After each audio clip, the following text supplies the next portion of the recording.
Hi, let's talk about the concert venues in Atlanta.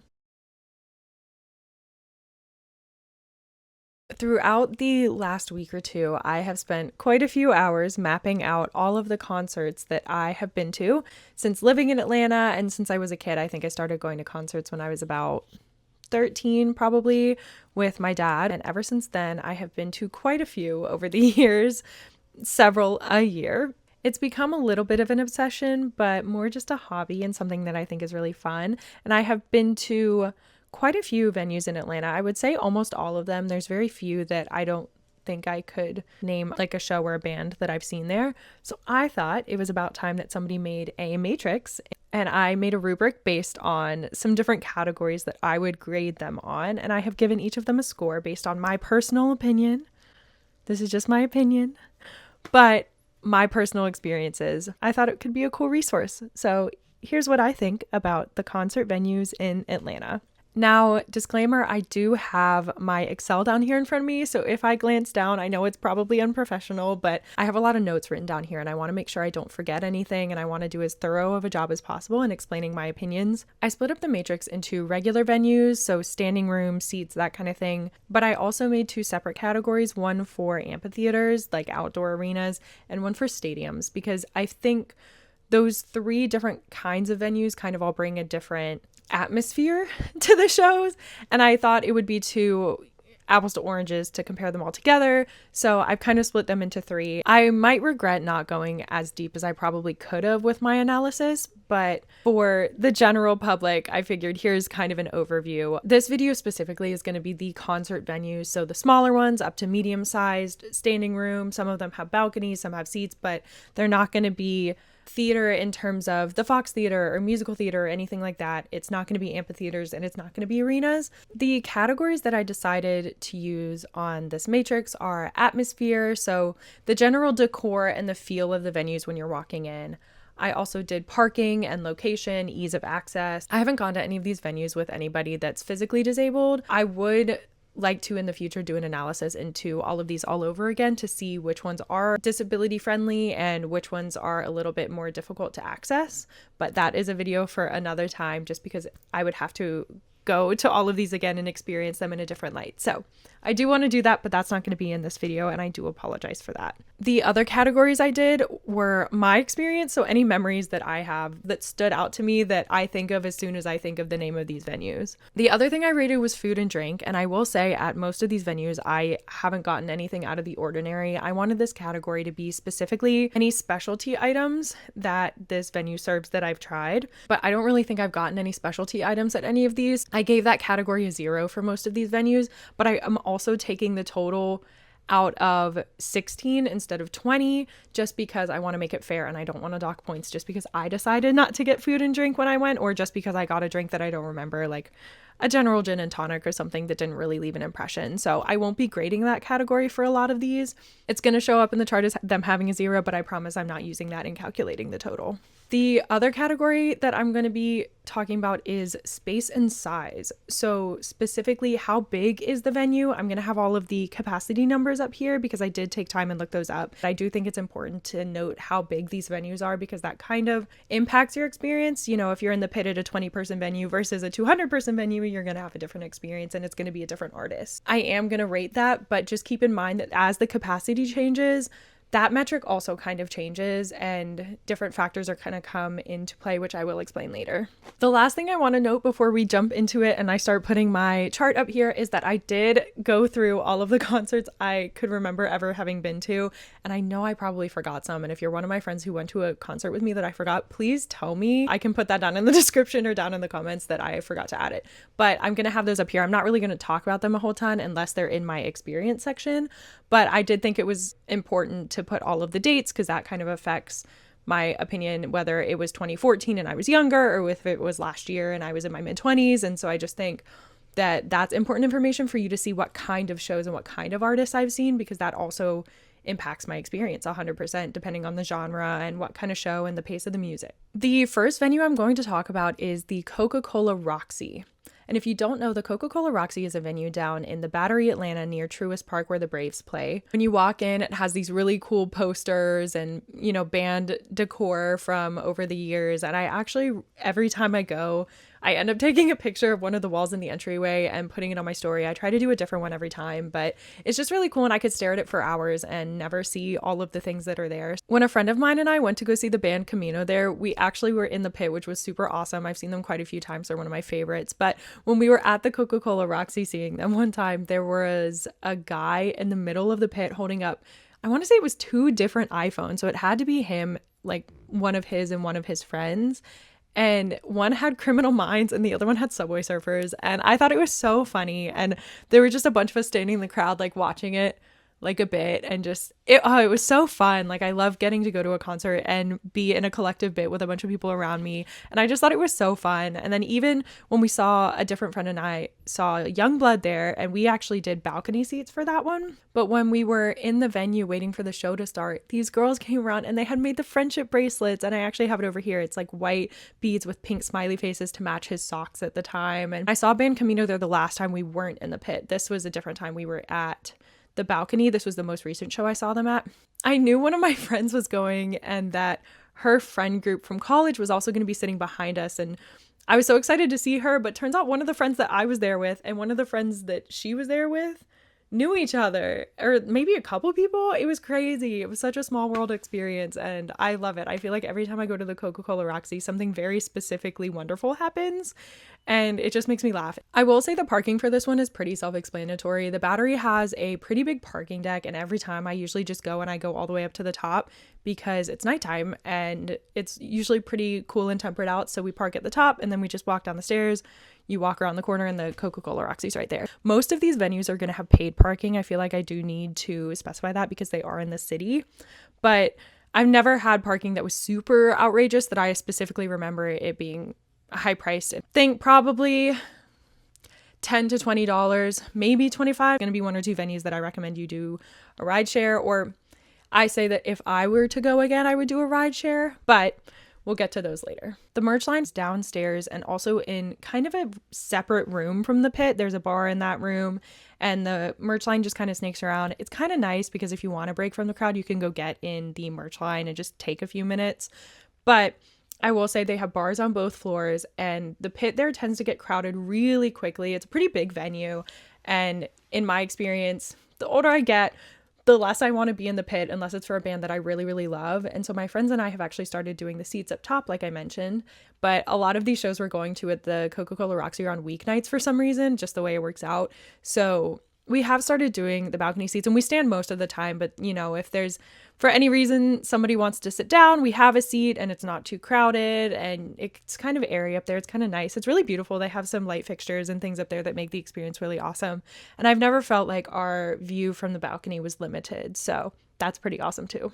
I will say, if you're in the pit, and I do love being in the pit, like I said, I saw the band Camino down there in the pit and it was really awesome. It helped to have a friend with me that was over 6 feet, because pushing your way through that crowd, if you do get there late and you want to push your way to the front, is going to get a little bit dicey. But again, I've never had any injuries or anything, just something to be conscious of. And I'm, 5'5", so it was really great to have somebody, to guide the way a little bit. And I was very grateful she was there. The next venue we're going to talk about is the Center Stage Conglomerate. So this is one big building that is separated into 3 smaller venues, small to medium-sized venues, but they all share a building and they all share a parking deck. From what I can tell, every time I've gone, the biggest artist, whichever one is drawing the biggest crowd, that crowd usually slopes kind of down the outside sidewalk in the street, well, not in the street, but on the sidewalk, down and around the corner waiting. I made some friends with some other people waiting for concerts this way. It's really fun. Again, people walk up and down with friendship bracelets sometimes if they bring them, but sometimes the line gets really just a mishmash of all 3 shows that are going on. But I've also gotten to see openers as they walked to and from the venue waiting outside this way. The older I get, the more my friends and I show up a little bit late so we don't have to wait in line and we can just kind of go to dinner and then slide into the venue once the doors are already open. But I think it is a really unique experience to get to mingle with all the different people going to the 3 different venues. And the 3 venues, since I didn't say it, are Center Stage, which is more, they have a pit, but it's also like I guess stadium style seating is what you would call it. They also have the Loft, which is standing room only, and Vinyl, which is standing room only, except for it has a tiny little corner that has some seats in it. The first one I'm going to talk about out of these three is Center Stage, just because it is the one that's the most different of the three. Again, it's kind of stadium style seating. It's a little bit steep, but I've seen multiple artists here and it's kind of really awesome. I always feel a little awkward if I'm in the pit at one of these shows and the pit isn't full for some reason. When we saw Knox, who's amazing, when we saw him there, the pit was absolutely packed full and it was awesome. But if you see an artist that maybe doesn't have as big of a pull or has a different audience that wouldn't rather be in the pit, then if you're in the pit, it kind of feels a little awkward because you feel like everybody in the stadium seats is kind of like looking down, watching you, bird's eye view. Again, that's just me. I'm just very self-conscious about people watching me, but I think it's really awesome and I love the seats here. Every view is great. Like, I've never had any obstructive view here, so I think that's really awesome. I did get to meet the opener for one of the shows in the lobby after, and I think it's really cool because the lobby spans a circle. It's like a semicircle around the outside of the stadium seating, outside of the, that section of the building. So I thought that was really cool that we got to wait in line, get some merch, get a drink, whatever, and then meet the opener. That was really cool. The restrooms are also right there in that semicircle that it's like a hallway that loops around. So I actually really like the way it's set up. Now, parking at Center Stage, they do have a parking deck, but I've always had trouble finding a spot, especially if you're going to show up late like me and my friends do. So there is plenty of parking. There's a lot of business buildings. It's in Midtown Atlanta, so there's a lot of paid public parking. You can just find a deck anywhere nearby. Up and down Spring Street, there are some. I know up and down West Peachtree, there are also some. It honestly just depends on how far you want to walk and how much you want to pay. But most of the business buildings in that district do have some kind of paid parking, and you can just walk to the venue. Now, we are going to move to the Loft. I've gone to a couple shows at the Loft, but I haven't gone there as recently. I love this space. It's upstairs, so you have to go in and you have to go upstairs. I did a VIP meet and greet with Floor, who's, they're so wonderful, but they did a little private performance and then we got to do a meet and greet and then they performed at the Loft. And that was actually really special because they had opened for the band Camino. And when they were opening for the band Camino at the Eastern, which I'll talk about later, me and my friends, they were so good. We forgot that the band Camino was coming for a second. Floor got off stage and we were like, oh, Hastings was the first opener and he was awesome. And then Floor opened and we were like, oh, that was a great show. Time to go home. And then we were like, wait, we're here to see the band Camino. It's only getting better from here. So then when Floor came through the next time at the Loft, we had to go see them. And it was so good. They're so awesome. I love watching them perform. It feels like a spiritual experience. It's actually so cool. But the space itself has a bar in the back. And I want to say there's a bar on the side. I can't remember. Again, it's been a while since I've been there. But it's standing room only and bathrooms off to the side. It's a smaller space, so it actually feels really intimate. And I love the feeling in there of everybody just kind of squished together. It can't be that many people, and I don't know. It's just a really nice atmosphere. I really like this one. Again, I did dock some points for parking just because there's some that their parking is just absolutely magical and I'll never get over it. So for this one, I did have to dock a couple points for parking and I did do the same thing for Vinyl just because that building setup. And maybe there's something I don't know about their parking. Again, I am not an end all be all. I am only human. So if there is something that I don't, please let me know. But I always just park in one of the businesses outside, but I did dock a few points for each of these venues. Oh, and also my friend and I went to go see, the first time I went to this venue was because we wanted to see Ross Lynch and the R5 band was performing as the Driver Era. At that point, they had, I want to say just become the Driver Era, but 10 out of 10 seeing Ross Lynch perform at the Loft in a very small venue. It was super fun. And she and I were the oldest ones there, but who cares? Who cares? It's fine, girl. It was fine. Okay, the last venue in this building is Vinyl. And actually, this is the one where I think I just went there for the first time the other day. I went there, that last concert I went to was at Vinyl and it was a couple weeks ago. Like I said, in the Loft, this one has same kind of setup, bar in the back. There's a little seating off to the side in the corner. There's a little lifted platform. It had some tables, but not a lot. It was mostly just standing room. This, in my opinion, is the smallest of the three. We'll check that with the capacity count, but this one felt a lot smaller than the Loft, even though it was also standing room only and set up kind of similar. This one actually feels more comparable to one of the places I'll talk about later, which is Purgatory at the Masquerade or Altar at the Masquerade. Those are two smaller ones too.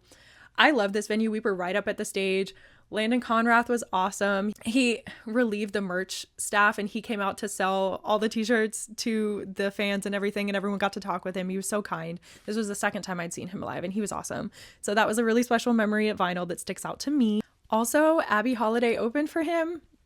She was amazing. She was life-changing. I have a ton of her music in my playlist now. She has a cover of a Bon Iver song that changed my life. Listen to it every day since that concert, pretty much. It's just absolutely amazing.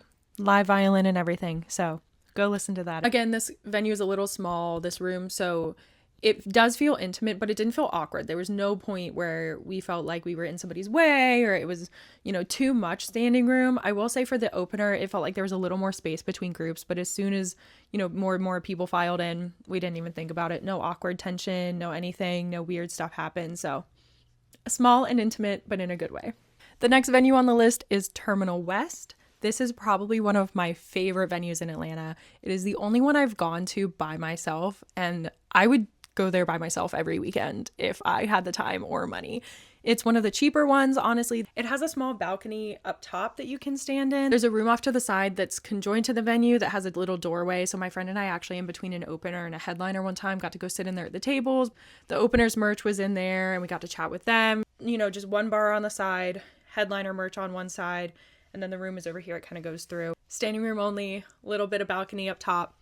I love it. Parking here, super easy. They have a little couple, deck with a few stories. They have an open parking lot. Never have had an issue finding a spot. Not because it's not crowded, but just because it's like really efficient and really well set up. So I could rave about their parking all day. It's super safe. It's short walk from the parking lot to the venue. I go there by myself.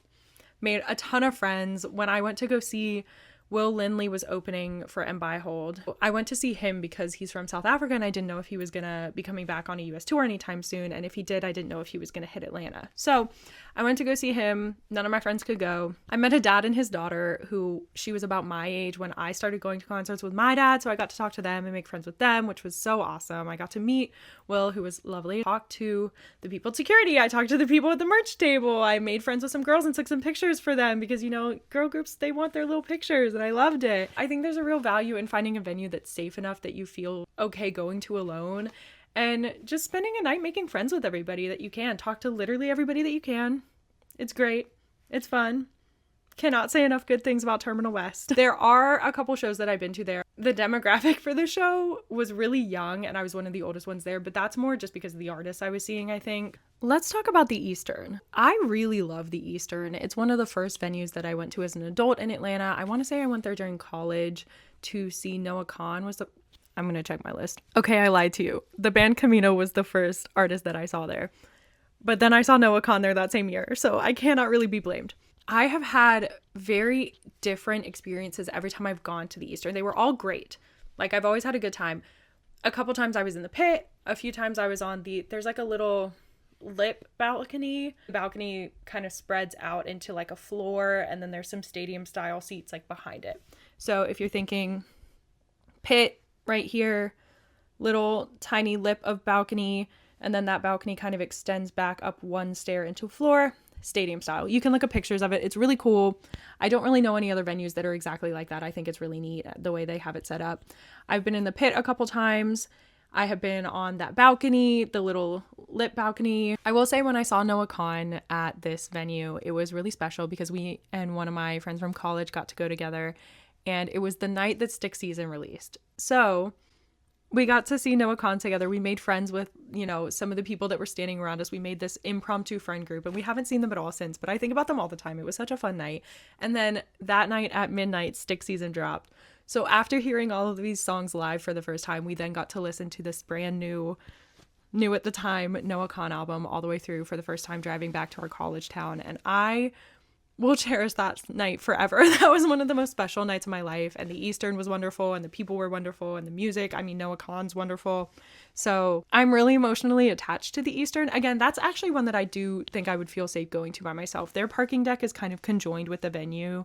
You just kind of walk up a staircase, and then you're at the line outside. And they have a taco truck in a little green area out by the line. And my friend did get tacos, and we sat out there one time while we were waiting for Jeremy Zucker, just because we were like, oh, there's a taco truck, we might as well sit. And she got some food, and we just kind of did that and then waited in line, went in, had a great time. So I think that's a really cool addition. I don't know how often it's there, or if it's always there, or what that situation is, but I thought it was really cool.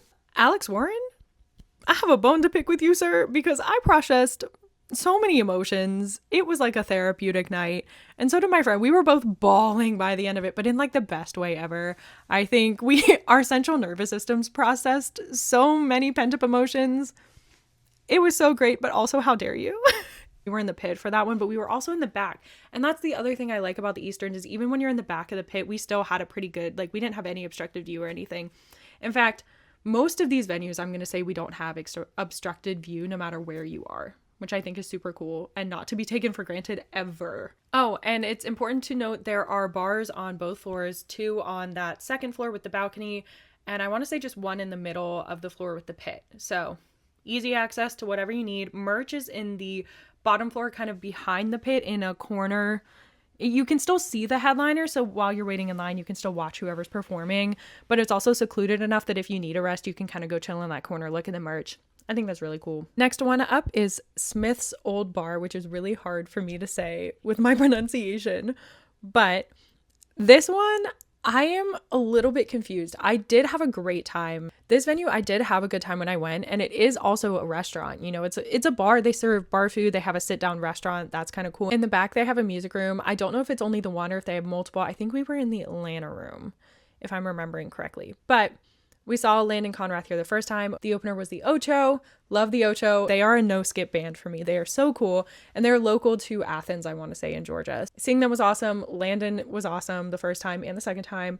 Love this venue. The only thing is I'm not sure where to park. I want to say that's me and my friend not doing research enough. And I know that we should have done more research. But when we showed up, we ended up having to park in one of the retail spaces next to the venue and walk over. We went in, bought some stuff, so we were patrons of the store, and then walked over to the venue. And I just remember thinking there's a small parking lot behind the bar, but I don't know. It's not very big, and I don't know if there was something we're missing. It felt like there was something that we should have known that we didn't, and I honestly haven't thought to look up what parking you're supposed to do when you go over there, or if you're just supposed to ride share. Just to make it as simple as possible, I would do ride share if I went again, which I am going again this week. I'm going to blame myself for this one. I should have researched this more and I didn't, and that's on me. We didn't get food at this one. We kept talking about how cool it would be to see the show and then stick around for a little while and get food and kind of debrief the show and just get to hang out with the people who went there. We were really exhausted on the night of the show, so we actually just left straight after the show. We didn't end up sticking around getting foods or drinks or anything afterwards, but we did get to briefly say hi to the Ocho on the way out, which was really cool. Again, a lot of these smaller venues, you have pretty easy access to the openers once the headliner's on or after the show is over. Or sometimes, like Landon Conrath, they come out, the headliners will come out to the merch stand and talk with you. With these smaller venues, there's not a huge barrier to meeting a lot of the artists, which I think is really cool, and I really value that because I think it adds a little personal touch to the music too. This room, we did make friends with the couple standing next to us, which was really cool. It was all ages, like it was really varied audience for that show, but it was really cool to see. This was a smaller room, and I will say this one we did have limited view from the back, so we could each see I think 1 or 2 band members from the back where we were standing by where the merch table was. So I think if I went again, which I am, so I need to take notes from myself, but I think when I go back, I'm going to try to get there earlier and just get a little further forward just so we can have a little bit more view of everybody of the band instead of just like 1 or 2 members, depending on where we were standing. The next venue is one that I hold very close to my heart, but it is an undertaking to explain. So bear with me on this one, but we are about to talk about the Masquerade at the Underground, which houses Altar, Purgatory, Heaven, and Hell.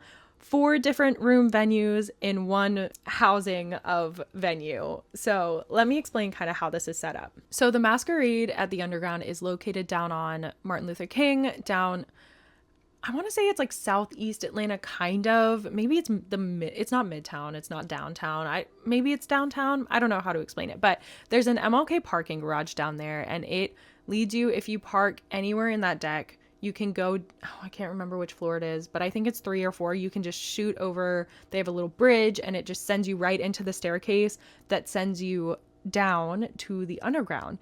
And the underground, and I guess the Masquerade, I use them interchangeably, but I think the underground is kind of the complex and the Masquerade is just the music venues that are housed in it. Either way, just so it kind of makes more sense, you park, you go across the bridge, you go down the stairs, and then it shoots you out into this alleyway, and it's literally just an alleyway with little music venues off of the sides, and that is technically the Masquerade. And then there's some stairs actually at the back, not the street side, but if you go back past, there's usually some people selling tacos. There's a little daiquiri bar, I think, or margarita bar, something like that. There's a bunch of really cool stuff. And then if you go back, there's a set of rainbow stairs, and the rainbow stairs will lead you to an indoor section, I guess. It's a couple little hallways, and they have some other smaller venues back there. They have some little stores. They have some little restaurants. It's really cool. I've only been up there one time in that back indoor part. For these, I'm going to start with the smallest venue and go up to the biggest venue in terms of capacity. The newest and smallest room at the Masquerade is called Altar. It's really beautiful. They have these really cool chandeliers. It is standing room only. Again, pretty comparable to Vinyl or the Loft in terms of capacity. And it's been a little bit of time since I've been to that one. I think it's standing room only. It's just a really small, a merch table, maybe 1 or 2 bars, I can't remember. Love this one. I have no gripes with this. It's super intimate, but not awkward. Every time I go, it has really high energy, but it's chill enough that we can go on weeknights and not feel super drained when we leave. And that's also partially because of the artists that we're seeing. But every time I go, there's a good sense of community, camaraderie, everybody's having a good time. And yeah, quick, easy, great little venue. I love it. The next one up is Purgatory, and Purgatory isn't that much bigger than Altar, but it definitely feels different than Altar just because it's facing a different direction. And I guess the shows I've seen there are a little bit different in terms of genre. The music I've seen there is a little bit different, so it just feels a little different to me, but that's kind of a product of my own choices and circumstances. Whereas Altar is more kind of like Vinyl in terms of size. This one, Purgatory, is more close to the Loft in my mind. And again, I'm going to add the numbers to the chart, so we're going to see if I'm crazy or if that actually makes sense. In 2024, NPR had a contest that was based on their series Tiny Desk Concerts, and the winners got to tour around. My friend and I ended up there by complete fluke. I saw an Instagram ad and we just decided to show up because we thought it'd be cool. It is one of my top favorite shows of all time. It was awesome. Those performers were everything. And again, I have their names over here, the ones that were listed online that I could find. I know there was more than this, and a lot of them did groups and then did solo performances.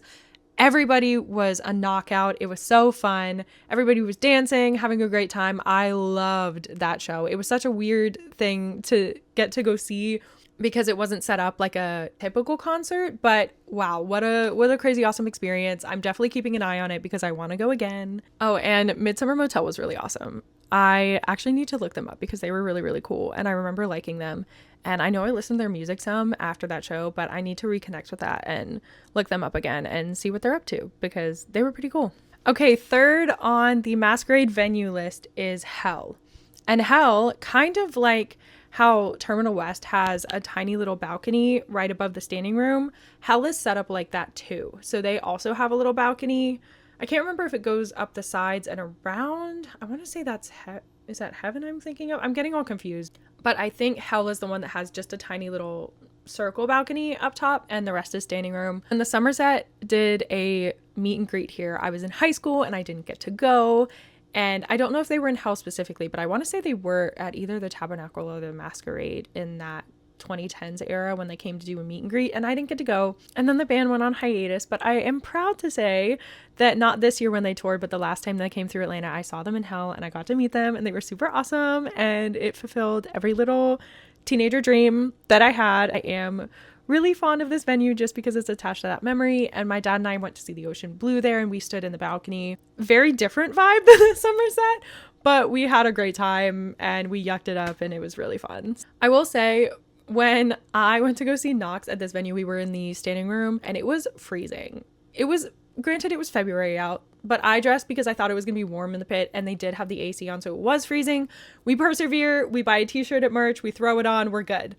But it is something to keep in mind that now every time I go to hell, I do wear layers just in case I want to tie something around my waist because I never want to be freezing. And again, that was more on me for not being prepared, and I was going to buy a t-shirt anyway, so it did work out. Also, I did see Anthony Green in this venue, and we were so close to the stage.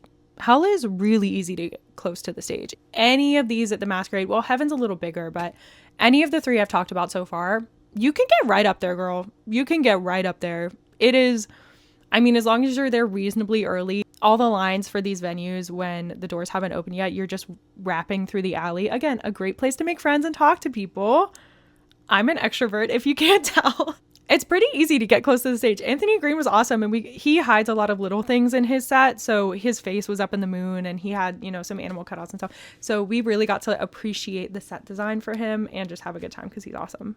And then last but not least for the Masquerade is Heaven, and this is going to be their biggest room. Matt Bennett from Victorious came through and did the Party 101 tour, which was really cool, which was a bunch of Nickelodeon songs. My friend and I were like the oldest ones there, but we had a drink, we chilled, we danced a little bit, we had a good time. A lot of their themed nights, Bubble Rave, SpongeBob Raves, Shrek Rave, all that stuff is going to be out of Heaven just because it fits the most people. But also we saw Bruno Major here with Lindsay Lomas, and they were awesome, but it was a more calm, relaxed vibe, a little acoustic, some ballads, whatever.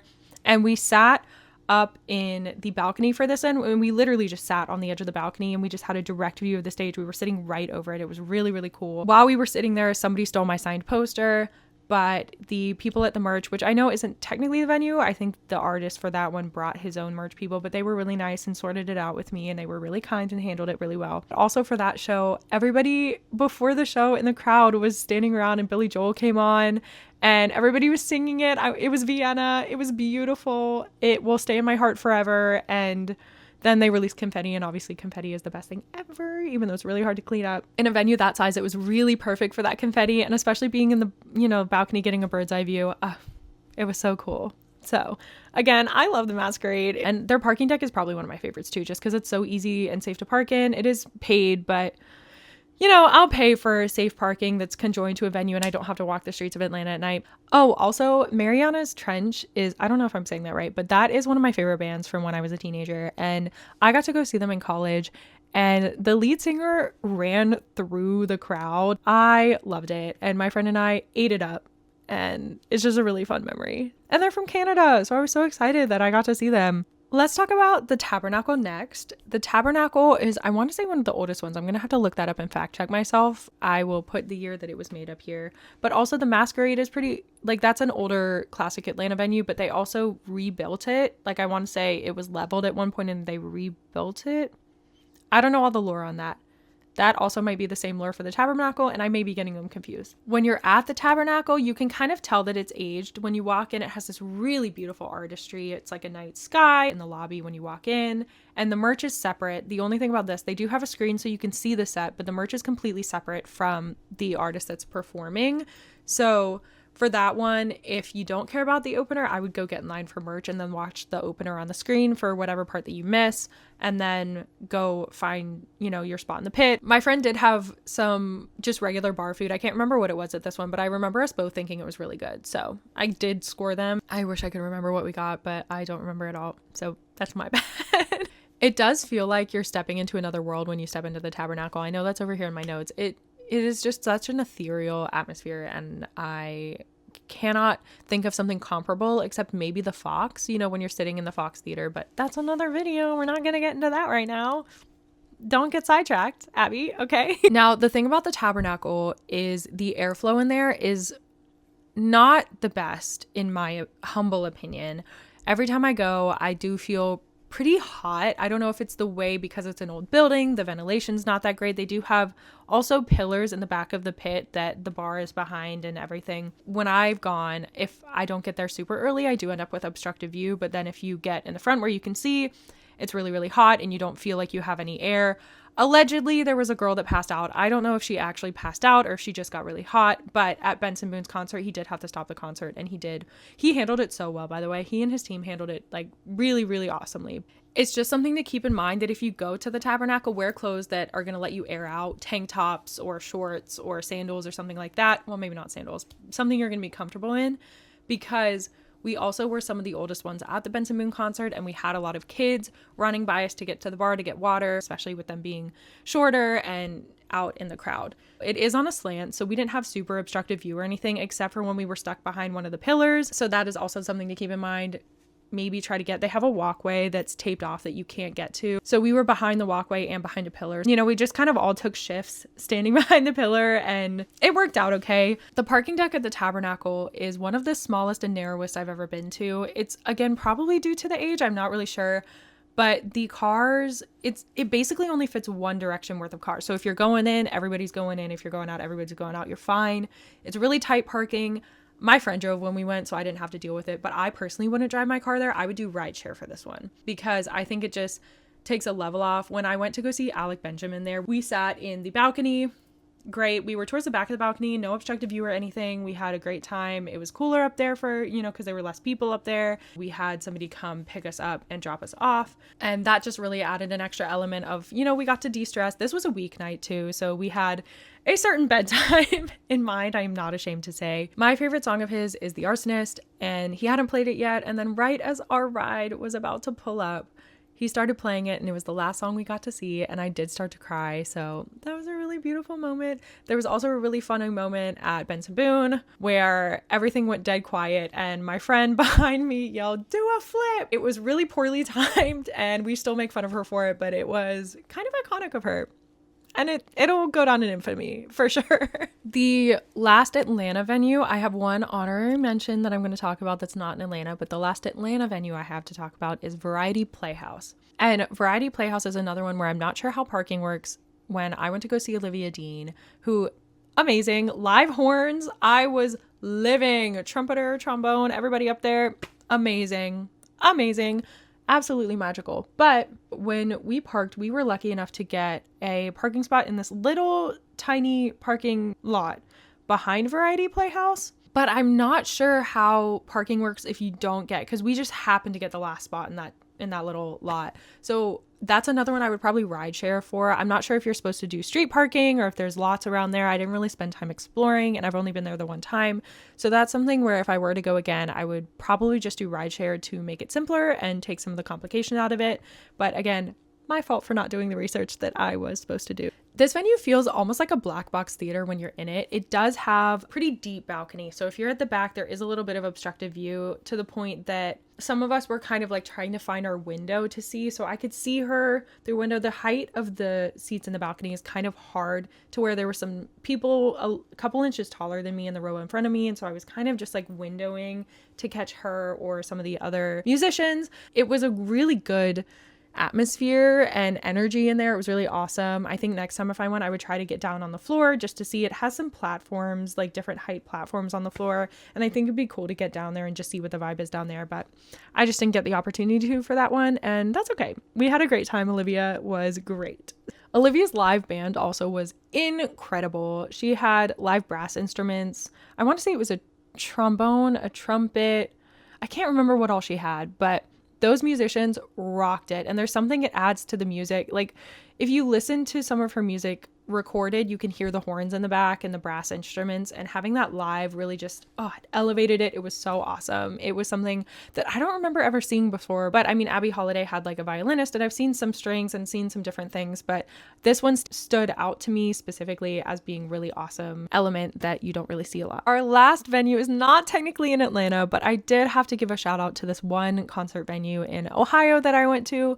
My friend who actually just texted me, that's crazy. I just saw that pop up on my laptop. It's like her ears were burning. We went to go see Hozier together at this one stadium in Columbus, Ohio. It was called the Historic Crew Stadium. And when we went, traffic to get there was terrible. They had one of the entrance exits blocked off. And so traffic to get there, it took us way longer than it was supposed to. And also there was a storm coming. So the concert actually got really, really delayed. And we just ended up sitting in our car during the storm, wondering, it's out in a field. The parking's out in a field, wondering if we were ever going to get to go on and see. Gigi Perez was opening, and what ended up happening is we waited around long enough that Hozier decided to go on, but he just shortened his set, and Gigi still performed. And then we went and we still had time to get in the merch line. It was pouring rain and we didn't even care. And we're in the balcony of this big outdoor arena, which I guess means I should have talked about it in the amphitheater outdoor arena video, but it was just so good. I had to bring it up right now. But the lightning started happening and it was raining and we had a crazy cool time. Like, talk about the perfect artist to see during a thunderstorm and lightning storm. Magical, spiritual, changed something in me. She doesn't live in Ohio anymore, but I mean, what a cool memory. Had to mention it. Okay, so those are all of the Atlanta venues that I have been to. I'm sure I missed some that I haven't been to, and if I did, let me know below which ones you want me to go, because I will go to them and I will review them and I will tell you what I think. Also, keep an eye out for the other videos that I'm planning on making, which are the amphitheater video and the arena video. And I also kind of want to do one about the Atlanta comedy clubs. I haven't been to a ton of those since I moved to the city, and I think it'd be really cool to have an excuse to go see comedy shows because I really like them and I want an excuse to do them more. So let me know if you want to see that too. Other than that, let me know if you have any specific questions about anything that I mentioned down below, because I totally will go through and I'll answer anything that you have if I have that information available. Anyways, I hope this was a really helpful resource for you. And if you know anything about my channel, you know I end all of my videos the same way. Thank you so much for being you. I am so happy you're here and I hope you enjoyed this video. I will see you in the next one.